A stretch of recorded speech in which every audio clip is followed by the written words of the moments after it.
I'm glad you've stayed with me so far. Now we're going to get into some real Node Express programming here. And what we're going to do in this lesson is we're going to set up our, database queries.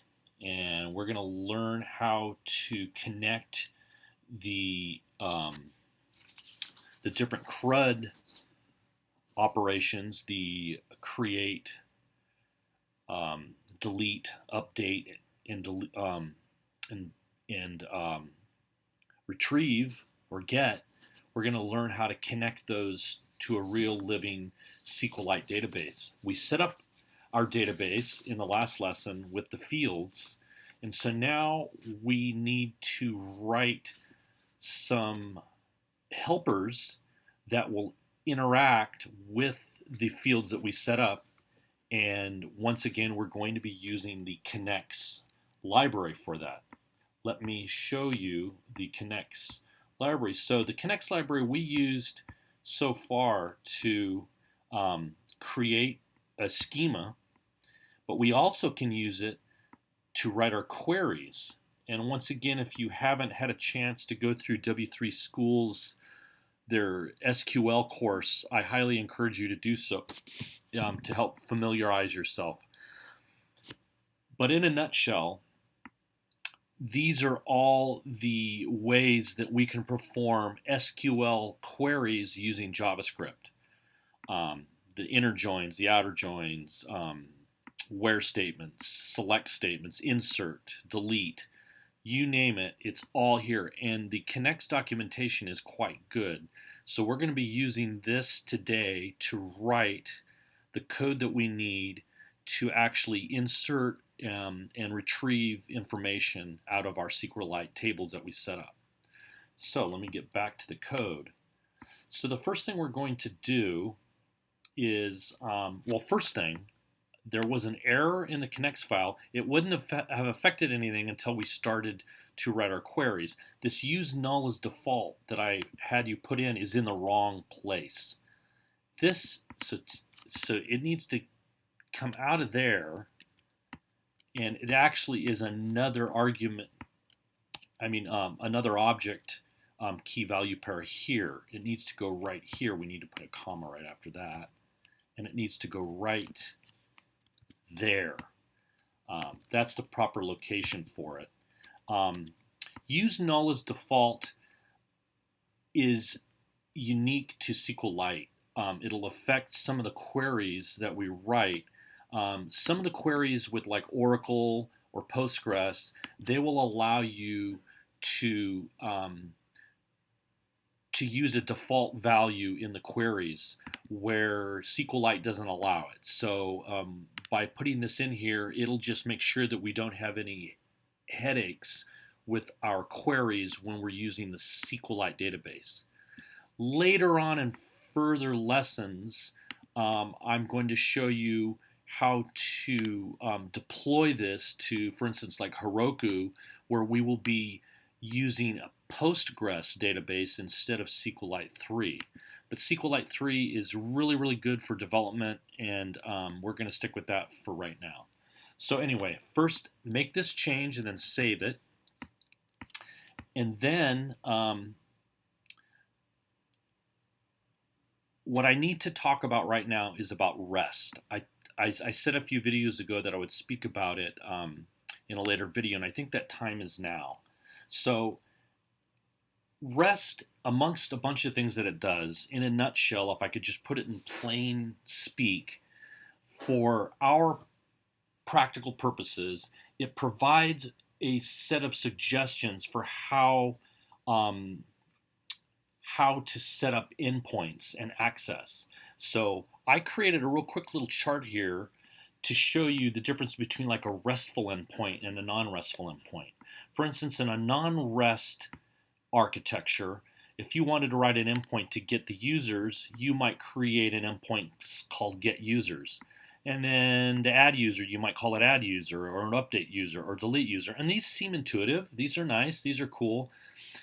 But you notice with the REST, you specify a URL path, and look at it, it's the same It's just the same, except for now we're adding on the rec.param here for these two, but this stays the same, and that is one of the main big differences between the two. And this might not seem like a big deal right now, but later on, when we start to set up routing, server-side routing, you're going to see how this can lend itself to really nice division of concerns with the different routes. As you create an application that is very complex and has a lot of routes. Right now, we just created a very simple little table with lessons and messages. But imagine an enterprise type of structure here where there's hundreds of tables, and where if you try to create all your endpoints with hundreds of different of these, it could really get confusing. But this provides an approach where it brings some sense of order to your endpoints, and it also allows you to divide the endpoints into different files based on what endpoints that you're using. I know that sounds confusing, but as we go forward, you're going to see exactly what I mean. So anyway, this is kind of a real quick thing about REST. So far, we've set up our SQLite database. And now what we need to do is we need to create, so we have our index file, and we wrote before a bunch of endpoints. We're going to write endpoints again, but in order to do so, we need to create a file for our queries. Last time we did a bunch of array things. This time we're going to do them. We're going to write SQL queries using the Knex language. So let's create a file for our queries. I've seen it put different places, under data, under under a different folder. I'm going to create a new folder, and I'm going to call it models. That's a common name for it. You might also see the name DB helpers. And then in there, I'm going to create a file, and I am going to call that file, we'll just call it dbhelpers.js. And this file here is going to be where we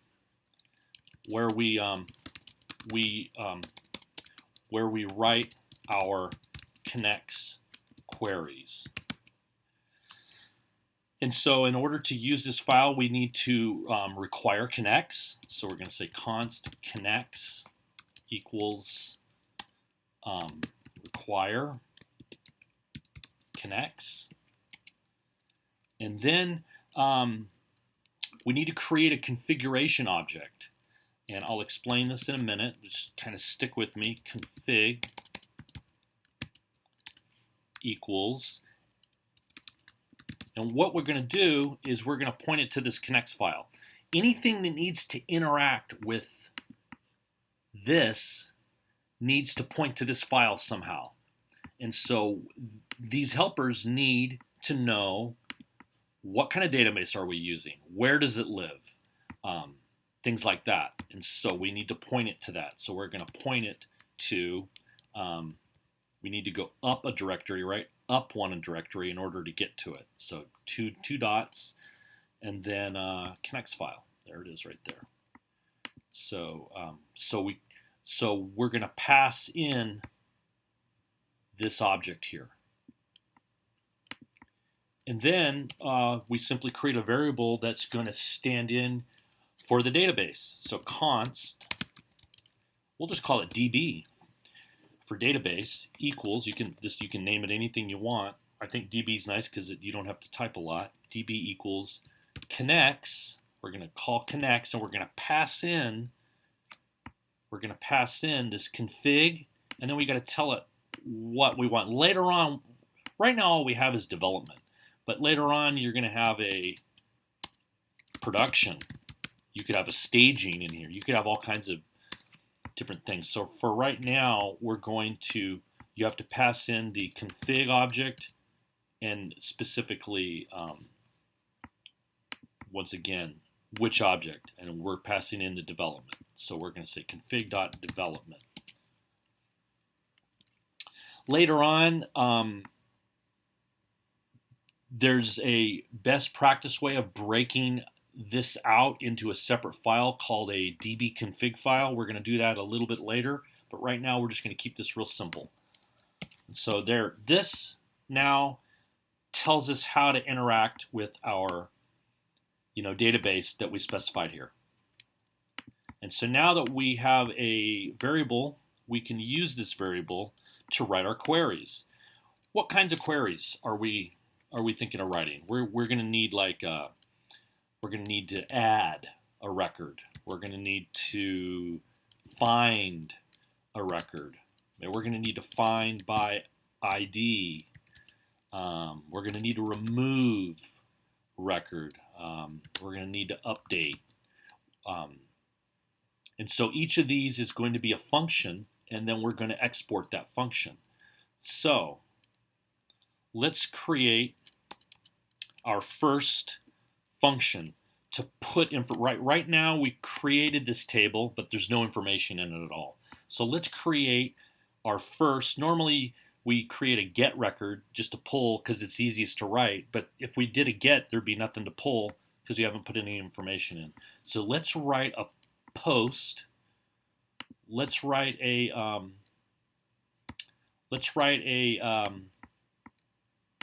to insert a record. And so we're going to say function add. And when we add a record, we have to pass in a JSON object. So we're going to pass in an object. We'll just call it lesson. And because remember our table. So right now we're going to add to this table right here. We'll deal with this one a little later. This one's going to be a little bit different because this is a table that depends on a foreign key attached to this. So this one's going to be in a later lesson. Right now we want to create some records in this table right here, lessons. And it takes an ID and it takes a name. And that's it. And the timestamps are automatically added and the ID is automatically added. So right now we're just going to create that. So we're going to create a lesson. And we're going to use, so let's go to the documentation and let's look. So how you put a record in, how you do a post in Knex, it's called an insert. So let me do an F insert. And there's 31 of them. That's not going to be very efficient. Let me just look over here to see if I can find it. It's just, there's so much you can do with Knex. Offset group, inner join, insert. Here it is, right here, insert. Okay, so this tells us how we literally do it. This word Knex is the same as your our DB file. So whatever you name your database, whatever you name this variable, that's what you're going to use in replace of this name Knex.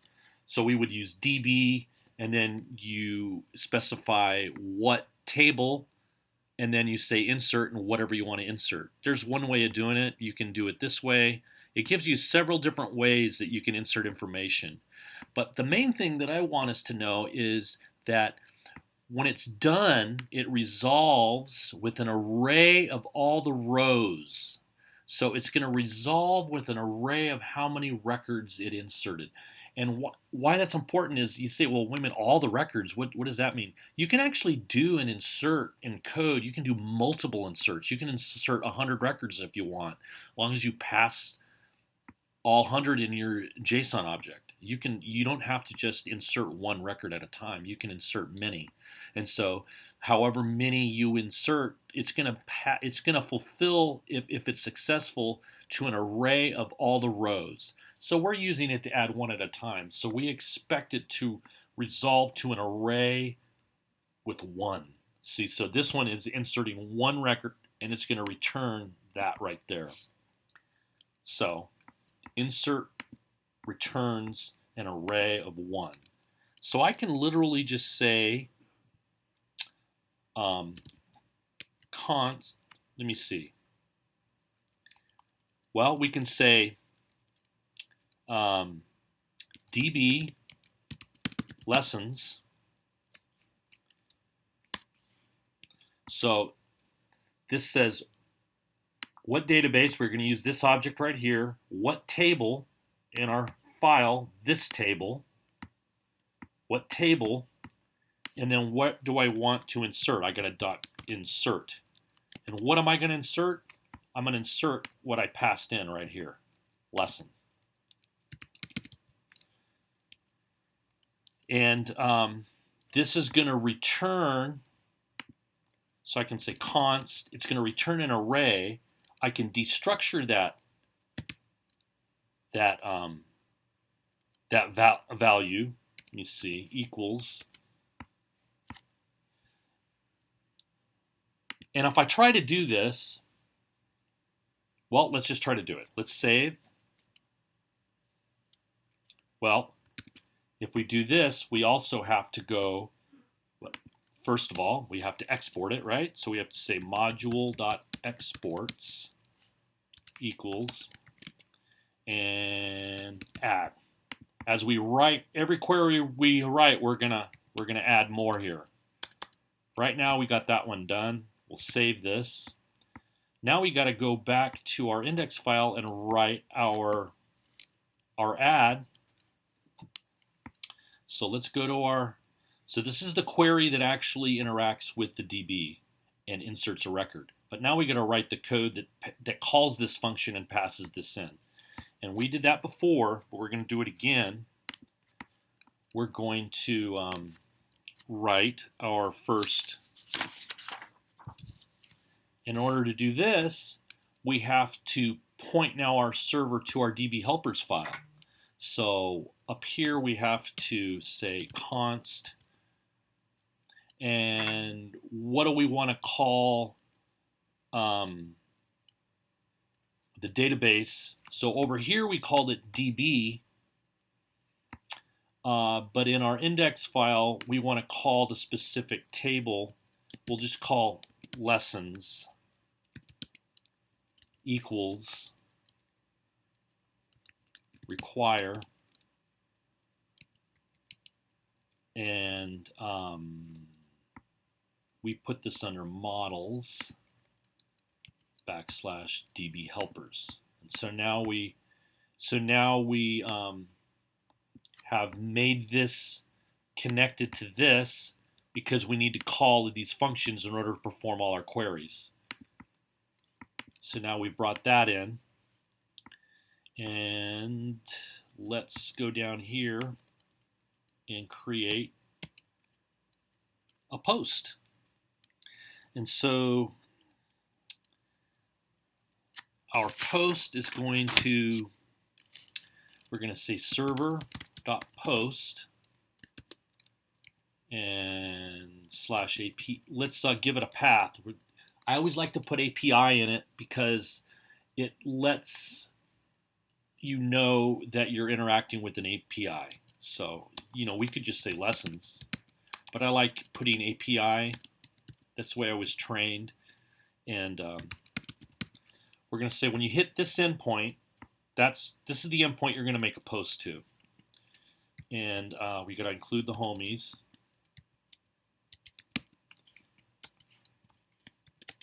And just like we did before.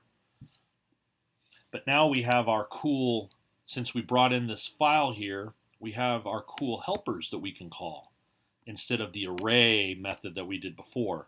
So now what we're going to do is we're simply going to say lessons, because this now points to that file, lessons dot what? Dot add, lessons dot add, and we're going to pass in what? Well, a post takes a rec.body. I know before we did a constant and we said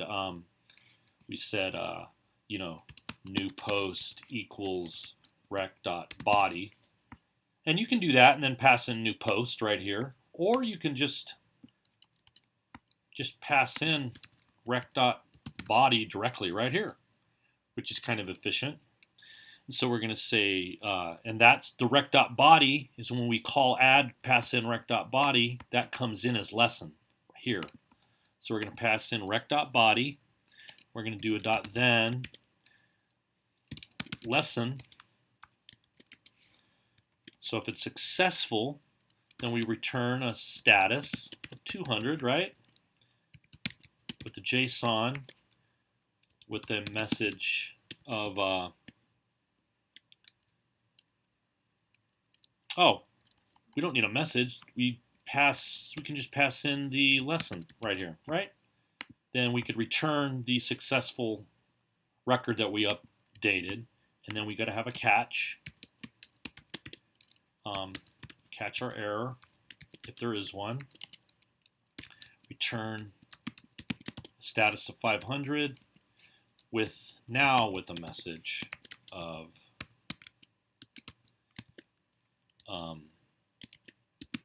cannot add lesson. It's more for the developer, like, why isn't this working? At least we're returning a message that kind of lets them know what's going on. And so let's save that. And our server's running, so make sure your server's running. So we have a post to API lessons, and we're going to attach a body with just a name, right? That's all we got to provide, because the ID comes automatically and the timestamps come automatically. So all we got to do is pass the name field in. And I think that's it.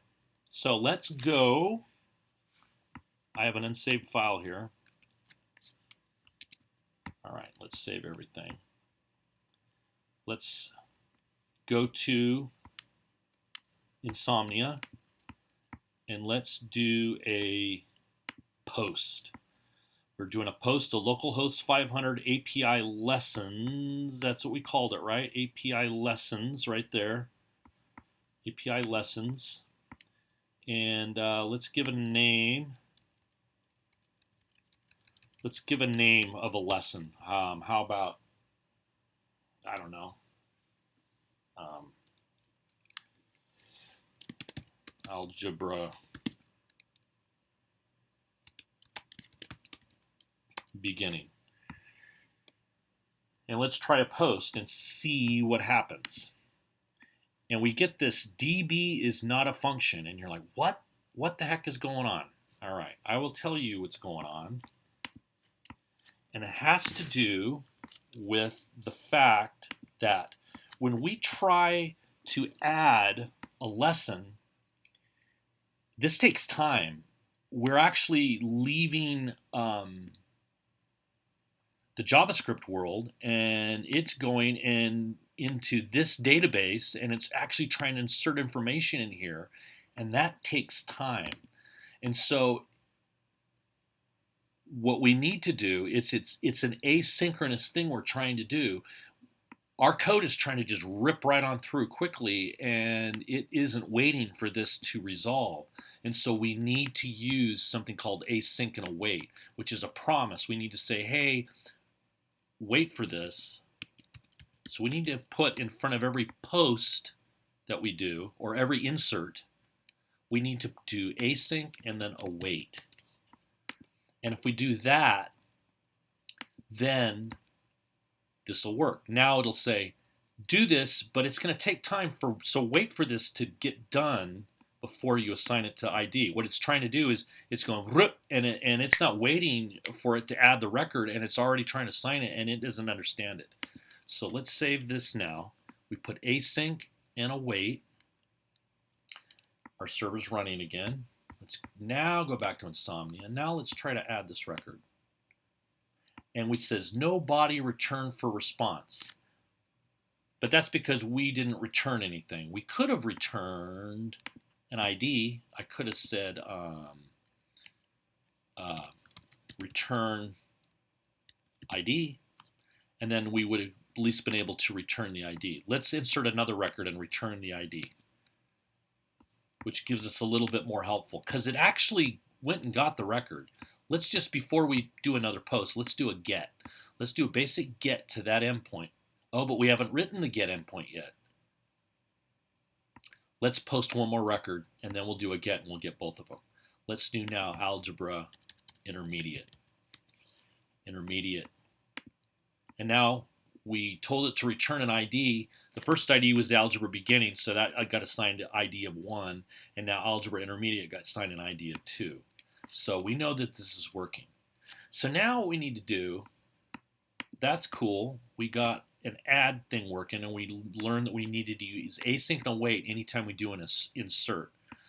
Now let's do a get, just to get all of our lessons. So let's just do a what do we want to call it? We'll call it a find. Call it a find method.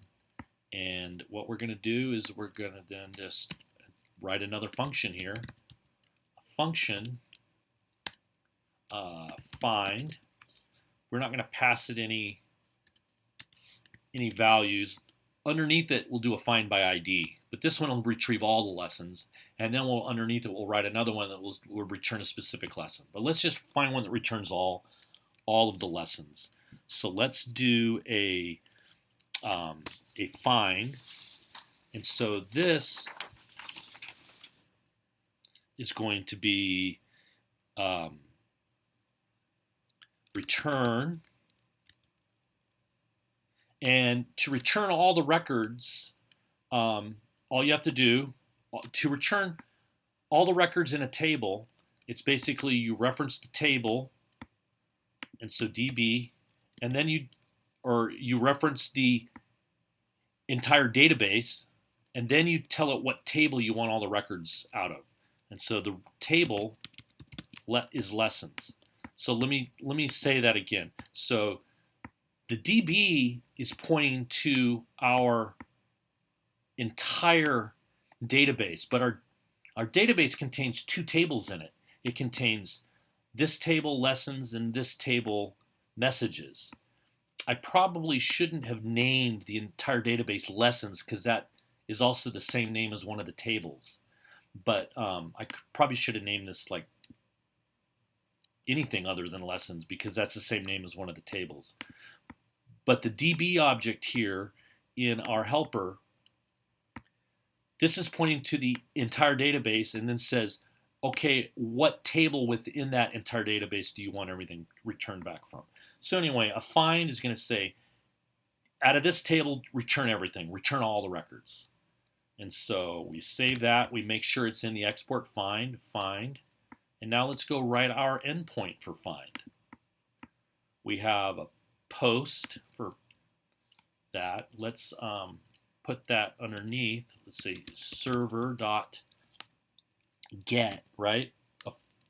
Is when we retrieve records, and it's at the /API/lessons. Notice the same path as the post. This is that rest where there's that consistency.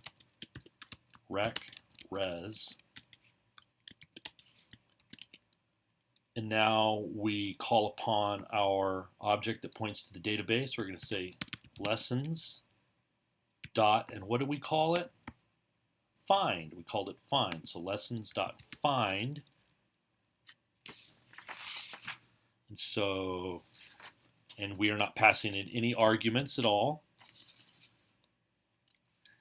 And we're going to do a dot then. We're going to say lesson. And now we have to check if it found lessons. No, actually, we're returning all of them. So then all we really got to do is say res.status. We'll call this probably lessons since we're returning all of them. Res.status 200 for successful .json with our lessons. So it's going to run this DB helper. This is going to return all the records into this right here, and then we're going to print that out. And then we got to have our catch.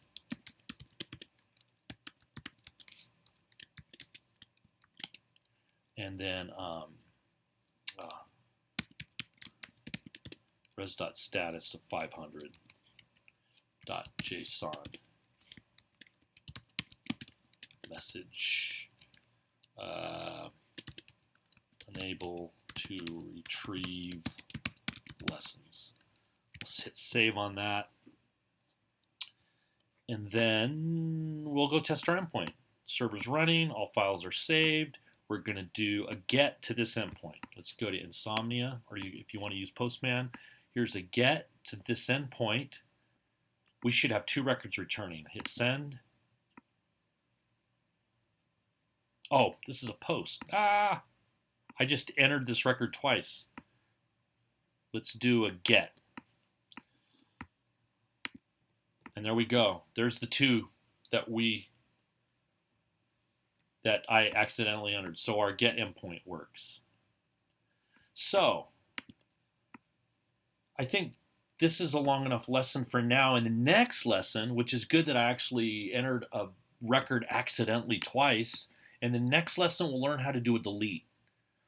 And we'll delete this one. In the next lesson we'll do a delete and we'll do our update. And then we'll start learning how to do our to fill records in this table as well. So hopefully I didn't go too fast for you, and hopefully everything is cool. You can slow this down or put it on pause and try to catch up. Of course, if you have any questions, send me a message in YouTube and I will keep track of the messages. I look forward to seeing you in the next video.